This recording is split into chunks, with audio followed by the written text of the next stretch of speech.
ಈ trial conduct ಆಗುತ್ತಲ್ಲ, usually trial conduct ಆಗುತ್ತೆ ಯಾವುದೇ ಒಂದು ಸೀರಿಯಸ್ ಪ್ರಕರಣಗಳಲ್ಲಿ.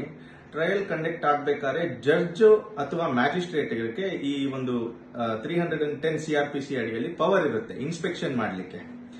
ಆ ಒಂದು ಕ್ರೈಮ್ ಎಲ್ಲಿ ನಡೆದಿರುತ್ತೆ, ಅಲೈಜ್ಡ್ ಇನ್ಸಿಡೆಂಟ್, ಅಲ್ಲಿ ಹೋಗಿ ಇನ್ಸ್ಪೆಕ್ಷನ್ ಮಾಡಲಿಕ್ಕೆ ಎಲ್ಲಿ ಹೆಣ ಬಿದ್ದಿತ್ತು, ಎಲ್ಲಿ ಯಾವ ಎವಿಡೆನ್ಸ್ ಇತ್ತು, ಆ ಲೋಕಲ್ ಏರಿಯಾನ ಇನ್ಸ್ಪೆಕ್ಟ್ ಮಾಡಲಿಕ್ಕೆ ಜಡ್ಜ್ ಅಥವಾ ಮ್ಯಾಜಿಸ್ಟ್ರೇಟ್ಗೆ ಪವರ್ ಇರುತ್ತೆ.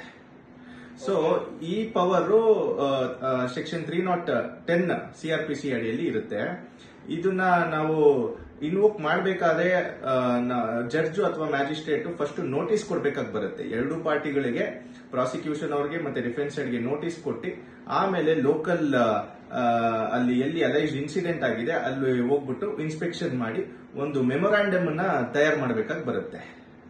ಆ ಒಂದು ಮೆಮೊರಾಂಡಮ್ ಕೇಸ್ನ ಒಂದು ಇಂಪಾರ್ಟೆಂಟ್ ಡಾಕ್ಯುಮೆಂಟ್ಸ್ ಆಗುತ್ತೆ. ಆ ಡಾಕ್ಯುಮೆಂಟ್ಸ್ ನ ಇವರು ಎರಡು ಕಡೆ ಯಾರಿದ್ದಾರೆ, ಡಿಫೆನ್ಸ್ ಮತ್ತೆ ಪ್ರಾಸಿಕ್ಯೂಷನ್ ಏಜೆನ್ಸಿ ಅವರು ಅದನ್ನ ಅಪ್ಲೈ ಮಾಡಿ ಅದೊಂದು ಮೆಮೊರಾಂಡಮ್ ನ ಅವರು ತಗೊಂಡು ಇಟ್ಕೊಬೇಕಾಗಿ ಬರುತ್ತೆ. So this is the basic ingredients of section 310 CRPC. But ಅದನ್ನ ಈ ರೀತಿಯಾಗಿ ಯೂಸ್ ಮಾಡಬಹುದು. ಇನ್ನೊಂದು ರೀತಿಯಾಗಿ ಯಾವ ತರ ಯೂಸ್ ಮಾಡಬಹುದು ಈ ಒಂದು ಸೆಕ್ಷನ್ ಅನ್ನ ಅಂತ ಹೇಳಿದ್ರೆ, ಈಗ ಕೋರ್ಟ್ ಏನೋ ಒಂದು ಅರ್ಜಿ ಸಲ್ಲಿಸಿರ್ತಾರೆ, ಪ್ರಾಸಿಕ್ಯೂಷನ್ ಕಡೆಯಿಂದನೋ ಅಥವಾ ನಮ್ಮ ಡಿಫೆನ್ಸ್ ಸೈಡ್ ಇಂದನೋ ಏನೋ ಒಂದು ಅರ್ಜಿ ಸಲ್ಲಿಸಿರ್ತಾರೆ. ಇದೇ ಒಂದು ಪ್ರಕರಣದಲ್ಲಿ, ದರ್ಶನ್ ಪ್ರಕರಣದಲ್ಲಿ ದಿಂಬು ಅಥವಾ ಹಾಸಿಗೆ ಕೊಡ್ತಾ ಇಲ್ಲ ಅಂತ ಹೇಳ್ಬಿಟ್ಟು ಒಂದು ಅರ್ಜಿನ ಸಲ್ಲಿಸಿರ್ತಾರೆ. ಆ ಅರ್ಜಿಯ ಪ್ರಕಾರ ಜಡ್ಜ್ ಆರ್ಡರ್ ಮಾಡಿರ್ತಾರೆ, ಡೈರೆಕ್ಟ್ ಮಾಡಿರ್ತಾರೆ ಪ್ರಿಸನ್ ಅಥಾರಿಟೀಸ್ಗೆ, ನೀವು ಏನೊಂದು ಬೇಸಿಕ್ ಅಮ್ಯುನಿಟೀಸ್ ಇದೆ ಪ್ರಿಸನ್ ಮ್ಯಾನ್ಯುಯಲ್ ಪ್ರಕಾರ ನೀವು ಕೊಡಬೇಕಾಗಿ ಬರುತ್ತೆ ಅಂತ ಹೇಳ್ಬಿಟ್ಟು ಅವರು ಆರ್ಡರ್ ನ ಮಾಡಿರ್ತಾರೆ. ಬಟ್ ಆ ಆರ್ಡರ್ ಮಾಡಿದ ನಂತರನೂ ಸಹ ಇವರು ಆ ಒಂದು ಆರ್ಡರ್ ನ ಸರಿಯಾಗಿ ಕಂಪ್ಲೈ ಮಾಡಿರಲ್ಲ. ಸೊ ಆಗ ಏನಾಗುತ್ತೆ, ಇವರು ಈ ಒಂದು ಸೆಕ್ಷನ್ ಅಡಿಯಲ್ಲಿ ಏನು ಇನ್ಸ್ಪೆಕ್ಷನ್ ಮಾಡುವಂತಹ ಪವರ್ ಇದೆಯಲ್ಲ, ಅದು 310 CRPC ಅಡಿಯಲ್ಲಿ ಬರುತ್ತೆ. ಆ ಒಂದು ಅರ್ಜಿನ, ಆ ಸೆಕ್ಷನ್ ಅಡಿಯಲ್ಲಿ ಅರ್ಜಿನ ಸಲ್ಲಿಸಿಕೊಂಡು ನೀವು ತಾವು ಸೆಷನ್ಸ್ ಜಡ್ಜ್ ಅಥವಾ ಮ್ಯಾಜಿಸ್ಟ್ರೇಟ್ ಯಾರಿದ್ದೀರಾ, ಈಗ ಜುರಿಸ್ಡಿಕ್ಷನ್ ಕೇಸ್ ನಡೀತಾ ಇರೋದು ಸೆಷನ್ಸ್ ಜಡ್ಜ್ ಅಂಡರ್ ಅಲ್ಲಿ. ಸೊ ಅವರು ಬಂದು ನಮ್ಮ ಪ್ರಿಸನ್ ನಲ್ಲಿ ಯಾರು ಎಲ್ಲಿದ್ದಾರೆ ದರ್ಶನ್ ಅವರು, ಅಲ್ಲೇ ಬಂದು ಇನ್ಸ್ಪೆಕ್ಟ್ ನೀವು ಮಾಡಬೇಕು ಅಂತ ಹೇಳ್ಬಿಟ್ಟು ಅರ್ಜಿನ ಸಲ್ಲಿಸ್ಕೊಂಡಿರ್ತಾರೆ. ಯಾಕಂದ್ರೆ ನೀವು ಹೇಳಿದಿರೆ ನಮಗೆ ಮೂಲಭೂತ ಸೌಕರ್ಯ ಏನಿದೆ ಪ್ರಿಸನ್ ಮ್ಯಾನ್ಯುಯಲ್ ಪ್ರಕಾರ ಕೊಡ್ಲೇಬೇಕು ಅಂತ ಹೇಳ್ಬಿಟ್ಟು ಹೇಳಿದಿರಿ, ಆದರೂ ಸಹ ಕೊಡ್ತಾ ಇಲ್ಲ, ಪ್ರಿಸನ್ ಅಥಾರಿಟೀಸ್ ಅವರು ಕೊಡ್ತಾ ಇಲ್ಲ ಅನ್ನೋದು ದರ್ಶನ್ ಪರವಾದ ವಕೀಲರ ವಾದವಾಗಿರುತ್ತೆ. ಸೊ ಅದ್ರ ಪ್ರಕಾರವಾಗಿ ಈ ಒಂದು ಸೆಕ್ಷನಿನ ಅಡಿಯಲ್ಲಿ ಇವರು ಅರ್ಜಿಯನ್ನ ಸಲ್ಲಿಸ್ಕೊಂಡಿರ್ತಾರೆ. ಸೊ ಈಗ ಏನಾಗಿದೆ, ಆ ಅರ್ಜಿ ಬಂದು ಇದಾಗಿದೆ ಸರ್, ಅಕ್ಸೆಪ್ಟ್ ಆಗಿದೆ ಕೋರ್ಟ್ ಅಲ್ಲಿ. ಅವರು ಬಂದು ಜಡ್ಜ್ ಅಥವಾ ಮ್ಯಾಜಿಸ್ಟ್ರೇಟ್ ಅಲ್ಲಿ ಇನ್ಸ್ಪೆಕ್ಟ್ ಮಾಡ್ತೀವಿ ಅಂತ ಹೇಳಿದ್ದಾರೆ, ಅಥವಾ ಅವರು ಜಡ್ಜ್ ಅಥವಾ ಮ್ಯಾಜಿಸ್ಟ್ರೇಟರು ಯಾರಿಗನ್ನ ಡೈರೆಕ್ಟ್ ಕೂಡ ಮಾಡಬಹುದು, ಬೇರೆ ಅಥಾರಿಟೀಸ್ಗೆ ಹೋಗ್ಬಿಟ್ಟು ಅಲ್ಲಿ ಇನ್ಸ್ಪೆಕ್ಟ್ ಮಾಡಿ ಲೋಕಲ್ ಜೈಲಲ್ಲಿ ನಾವು ಹೇಳಿರುವಂತಹ ಮೂಲಭೂತ ಸೌಕರ್ಯಗಳು ಕೊಡ್ತಾ ಇದ್ದಾರಾ ಇಲ್ವಾ ಅಂತ ಹೇಳಿ. ಸೊ ಈ ಸೆಕ್ಷನ್ ಇದೇ ಹೇಳುತ್ತೆ ಸರ್. ಸರ್ ಇವಾಗ ಅದನ್ನ ಜೈಲಧಿಕಾರಿಗಳು ಬಂದು ಏನು ರಿಕ್ವೈರ್ಮೆಂಟ್ಸ್ ಕೊಟ್ಟಿದ್ದಾರೆ ಅಥವಾ ಕೊಟ್ಟಿಲ್ವಾ ಅನ್ನೋದನ್ನ ಇನ್ಸ್ಪೆಕ್ಷನ್ ಮಾಡ್ತಾ ಇದ್ದಾರೆ.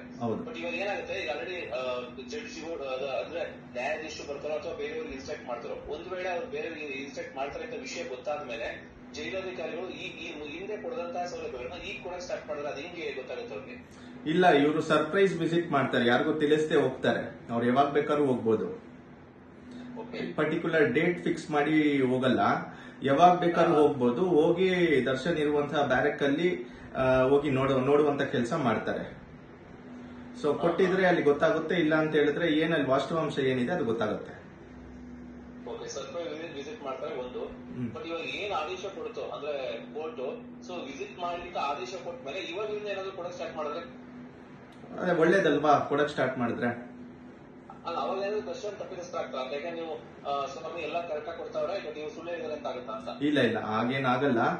ಬಟ್ ಅವ್ರ ರಿಕ್ವೈರ್ಮೆಂಟ್ ಏನಿದೆ ಅಂತ ಹೇಳ್ಬಿಟ್ಟು ಅಲ್ಲೇ ಬಂದು ಇನ್ಸ್ಪೆಕ್ಟ್ ಮಾಡಿ ನೋಡಿ, ಜಡ್ಜ್ ನೋಡಿ ಏನೇನ್ ಕೊಟ್ಟಿದ್ದಾರೆ ಏನೇನ್ ಕೊಟ್ಟಿಲ್ಲ, ಅವ್ರು ಆರ್ಡರ್ ಮಾಡಿರುವಂತಹ ಒಂದು ಪ್ರಾವಿಷನ್ ಪ್ರಕಾರನೇ ಕೊಟ್ಟಿದಾರೋ ಅಥವಾ ಇಲ್ವೋ ಅಂತ ಹೇಳಿ ಅವರೇ ಖುದ್ದಾಗಿ ಹೋಗಿ ಇನ್ಸ್ಪೆಕ್ಟ್ ಮಾಡಿ ನೋಡಿದಾಗ ಮಾತ್ರ ಗೊತ್ತಾಗುತ್ತೆ. ಸೊ ಆದ್ರಿಂದ ಅವ್ರು ಅಲ್ಲೇ ಹೋಗಿ ನೋಡಿದಾಗ ಅದು ಏನು ಯಾವ್ದು ಸರಿ ಯಾವ್ದು ತಪ್ಪು ಅಂತ ಅವ್ರ ಗಮನಕ್ಕೆ ಬರುತ್ತೆ, ಅದು ಇದ್ ಮಾಡ್ತಾರೆ. ಇನ್ ಕೇಸ್ ಏನಾದ್ರೂ ಕೊಟ್ಟಿಲ್ಲ ಅಂತ ಜಡ್ಜ್ ಅಥವಾ ಮ್ಯಾಜಿಸ್ಟ್ರೇಟ್ ಗಮನಕ್ಕೆ ಬಂದಲ್ಲಿ ಅವರು ಒಂದು ಏನು ಕಂಟೆಂಪ್ಟ್ ಆಫ್ ಕೋರ್ಟ್ ಅಡಿಯಲ್ಲಿ ಅವ್ರ ಮೇಲೆ ಒಂದು ಕೇಸ್ ರಿಜಿಸ್ಟರ್ ಮಾಡಬಹುದು ಅಥವಾ ಸಸ್ಪೆನ್ಷನ್ಗೆ ಆರ್ಡರ್ ಕೂಡ ಮಾಡಬಹುದು ಸರ್. ವಿಸಿಟ್ ಮಾಡಿದ್ರೆ ಗೊತ್ತಾಗುತ್ತೆ ದರ್ಶನ್ ಅವರು ಹೇಳೋದು ಸರಿನಾ ಅಥವಾ ಜಿಲ್ಲಾಧಿಕಾರಿಗಳು ಕೊಟ್ಟರು ಸರಿನಾ ಅಂತ. ಹೌದು. ಸರ್ ಆಕ್ಚುಲಿ ಇದರಲ್ಲಿ ಇನ್ನೊಂದು ಈ ವಿಷಯ ಕೇಳ್ಪಟ್ಟೆ, ಕೆಲವೊಂದು ಮಾಧ್ಯಮಗಳಲ್ಲಿ ಬರ್ತಾ ಇತ್ತು ಇದೇ ಕೇಸಿಗೆ ಸಂಬಂಧಪಟ್ಟಾಗೆ ದರ್ಶನ್ ಅವ್ರಿಗೆ ಏನ್ ಅರ್ಜಿ ಹಾಕಿದ್ದಾರೆ. ಸೊ ನನಗೆ ಹಾಸಿಗೆ ದಿಂಬು ಸಿಕ್ಕಿಲ್ಲ ಅಂತ ಅರ್ಜಿ ಹಾಕುವಂತದಾಗ್ಲಿ ಅಥವಾ ಬೇರೆ ಕೈದಿ ಅಂದ್ರೆ ದರ್ಶನ್ ಅವ್ರನ್ನ ಕೆಲವೊಂದು ಅರ್ಜಿಗಳು ಹಾಕಿದ್ದಾರೆ. ಸೊ ಈ ಅರ್ಜಿಗಳು ಹಾಕೊಂಡು ಡಿಲೇ ಮಾಡ್ತಾ ಇದ್ದಾರೆ, ಟ್ರಯಲ್ ಸ್ಟಾರ್ಟ್ ಆಗ್ಲಿಕ್ಕೆ ಈ ತರ ಡಿಲೇ ಮಾಡ್ತಾ ಇದ್ದಾರೆ. ಸೊ ಈ ರೀತಿ ಮಾಡೋದ್ರಿಂದ ಇದು ದರ್ಶನ್ ಅವ್ರಿಗೇನೆ ಕಷ್ಟನಾ ಅಥವಾ ಈ ತರ ಬೇಕು ಅಂತ ಆಟ ಆಡ್ತಾರ? ಇಲ್ಲ, ಈಗ ಏನಾಗುತ್ತೆ, ನಾನು ನಿಮಗೆ ಈ ಹಿಂದೆ ತುಂಬಾ ವಿಡಿಯೋಗಳನ್ನು ತಿಳಿಸಿದ್ದೀನಿ. ಸೊ ಇದರಲ್ಲಿ ದರ್ಶನ್ ಯಾವುದೇ ರೀತಿಯಾದ ಅರ್ಜಿನ ಸಲ್ಲಿಸಿಲ್ಲ. ಈಗ ಟ್ರಯಲ್ ಸ್ಟಾರ್ಟ್ ಆಗೋಕ್ಕಿಂತ ಮುಂಚೆ ಹಿಯರ್ ಬಿಫೋರ್ ಚಾರ್ಜ್ ಅಂತ ಇರುತ್ತೆ. What will you hear before charge? ಅದನ್ನ ಡಿಸ್ಚಾರ್ಜ್ ಅಂಡರ್ ಸೆಕ್ಷನ್ 227, 228 ಅಡಿಯಲ್ಲಿ ಡಿಸ್ಚಾರ್ಜ್ ಅಪ್ಲಿಕೇಶನ್ ಅನ್ನ ಆರೋಪಿಯ ಪರವಾದ ವಕೀಲರು ಸಲ್ಲಿಸುವಂತಹ ಅಧಿಕಾರ ಆರೋಪಿಗೆ ಇರುತ್ತೆ. ಏನಂತ ಆ ಆರೋಪಿಯ ಒಂದು ಇದು ನೋಡ್ತಾರೆ, ಏನಿದೆ ಅವನ ಒಂದು ರೋಲ್ ನೋಡ್ತಾರೆ. ಯಾಕಂದ್ರೆ ಪ್ರತಿಯೊಬ್ಬ ಆರೋಪಿಯು ಈ ಕೇಸಲ್ಲಿ ಅಕ್ಯೂಸ್ ನಂಬರ್ 1 ಒಬ್ರು ಏನಿದ್ದಾರೆ A1 ಅವ್ರ ರೋಲೇ ಬೇರೆ ಇರುತ್ತೆ, A2 ರೋಲೇ ಬೇರೆ ಇರುತ್ತೆ, A3 ರೋಲೇ ಬೇರೆ ಇರುತ್ತೆ. ಒಬ್ಬ ಬರೀ ಕಿಡ್ನಾಪ್ ಮಾಡ್ಕೊಂಡು ಕರ್ಕೊಂಡ್ ಬಂದಿರ್ತಾನೆ, ಒಬ್ಬ ಬರೀ ಅಲ್ಲಿ ಫೋಟೋ ಇಡಿಸ್ಕೊಳಕ್ ಬಂದಿರ್ತಾನೆ. ಸೊ ಅವ್ರು ಎಲ್ಲರಿಗೂ ಸೆಕ್ಷನ್ 302, 201 ಇನ್ವೋಕ್ ಆಗಲ್ಲ. ಸೊ ಆದ್ರಿಂದ ಆ ಒಂದು ಬೇಸಿಸ್ ಮೇಲೆ ಈ ರೈಟ್ ನ ಅವರು ಉಪಯೋಗ ಪಡಿಸ್ಕೊಂತಾರೆ. ಡಿಸ್ಚಾರ್ಜ್ ಅಪ್ಲಿಕೇಶನ್ ಅನ್ನ ಹಾಕೊಳ್ಳುವಂತ ರೈಟ್ ಇರುತ್ತೆ. ಸೊ ಆ ಒಂದು ಪ್ರಕಾರವಾಗಿ ಬೇರೆ ಬೇರೆ ಅಕ್ಯೂಸ್ಗಳು ಹಾಕೊಂಡಿದ್ದಾರೆ. ದರ್ಶನ್ ಅವ್ರು ಏನು ಹಾಕೊಂಡಿಲ್ಲ, ಯಾಕಂದ್ರೆ ಅವ್ರು ಏನು ಡಿಲೇ ಮಾಡಿದ್ರೆ ಅವ್ರಿಗೆ ಡಿಲೇ ಆಗುತ್ತೆ.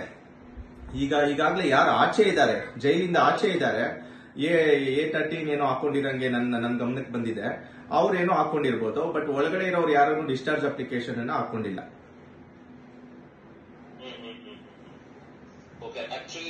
ಕೆಲವೊಂದು ಸುದ್ದಿಗಳನ್ನ ನೋಡಿದಾಗ ಏನಿಸ್ತು ಅಂದ್ರೆ ಈ ತರ ಅಪ್ಲಿಕೇಶನ್ ಹಾಕೊಂಡು ಡಿಲೇ ಮಾಡ್ತಾ ಇದಾರೆ, ಬೇಕಂತಾನೆ ಡಿಲೇ ಮಾಡ್ತಾ ಇದಾರೆ, ಕಾನೂನಲ್ಲಿ ಇರ್ತಕ್ಕಂಥ ಕಾನೂನ ಬಳಸ್ಕೊಂಡು ಡಿಲೇ ಮಾಡ್ತಾರೆ, ಟ್ರಯಲ್ ತಪ್ಪಿಸ್ಕೊಳ್ಳೋಕೆ ಡಿಲೇ ಮಾಡ್ತಿದ್ದಾರೆ ಅನ್ನೋ ಒಂದು ಸುದ್ದಿನ ಕೇಳ್ಪಟ್ವಿ. ಸರ್, ಈಗ ಟ್ರಯಲ್ ನಡೆದ್ರೇನೆ ಅಲ್ವಾ ಆಚೆ ಬರೋದು ದರ್ಶನ್? ಅವರೇ ಏನಕ್ಕೆ ಡಿಲೇ ಮಾಡ್ತಾರೆ?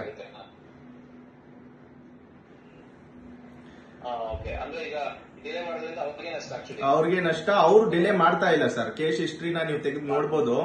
ಅವ್ರು ಡಿಲೇ ಮಾಡ್ತಾ ಇಲ್ಲ. ಈಗಾಗಲೇ ಆರೋಪಿಗಳು ಯಾರು ಆಚೆ ಇದ್ದಾರೆ ಅವ್ರ ಪರವಾದ ವಕೀಲರು ಈ ಟ್ರಯಲ್ ನಡೆಯೋದು ಮುಂದೆ ಏನ್ ನಡೆಯುತ್ತೆ, ಚಾರ್ಜ್ ಆಗಿ ಟ್ರಯಲ್ ಕಂಡಕ್ಟ್ ಆಗಿ ಎವಿಡೆನ್ಸ್ ಪೋಸ್ಟ್ ಆಗುತ್ತಲ್ಲ, ಸಫಿಶಿಯಂಟ್ ಎವಿಡೆನ್ಸ್ ಇಲ್ಲ ಅಂತ ಹೇಳ್ಬಿಟ್ಟು ಡಿಸ್ಚಾರ್ಜ್ ಅಪ್ಲಿಕೇಶನ್ ಅನ್ನ ಕೋರ್ಟ್ ಸಲ್ಲಿಸ್ಕೊಂಡಿದ್ದಾರೆ. ಸೊ ಅದು ಮೋಸ್ಟ್ ಪ್ರಾಬಬ್ಲಿ ಮರ್ಡರ್ ಕೇಸಲ್ಲಿ ಡಿಸ್ಚಾರ್ಜ್ ಆಗೋದು ಭಾರಿ ಕಷ್ಟ ಆಗುತ್ತೆ. ಅದು 95% ರಿಜೆಕ್ಟೇ ಆಗುತ್ತೆ. ಬಟ್ ಸಲ್ಲಿಸ್ಕೊಂಡಿದ್ದಾರೆ. ಆದ್ರಿಂದ ಎಲ್ರಿಗೂ ಅಲ್ಲಿ 17 ಜನಕ್ಕೂ ತೊಂದರೆ ಆಗುತ್ತೆ ಒಬ್ರು ಸಲ್ಲಿಸ್ಕೊಂಡ್ರೆ. But it is a right of the accused. ಅದನ್ನು ನಾವು ಡಿನೈ ಮಾಡಕ್ಕಾಗಲ್ಲ. ಇದನ್ನ ಹಾಕ್ಬೇಡಿ ಅಂತ ಯಾರು ಹೇಳಲಿಕ್ಕೂ ರೈಟ್ ಬರಲ್ಲ. ಬಟ್ ಈಗಾಗಲೇ ಒಳಗಡೆ ಇದ್ದಾರೆ ಇವರೆಲ್ಲ. ಸೊ ಆದ್ರಿಂದ ಅವ್ರು ಹಾಕೊಂಡಿದ್ದಾರೆ, ಡಿಲೇ ಆಗ್ತಾ ಇದೆ. ಅದಕ್ಕೆ ದರ್ಶನ್ ಕಾರಣ ಅಲ್ಲ.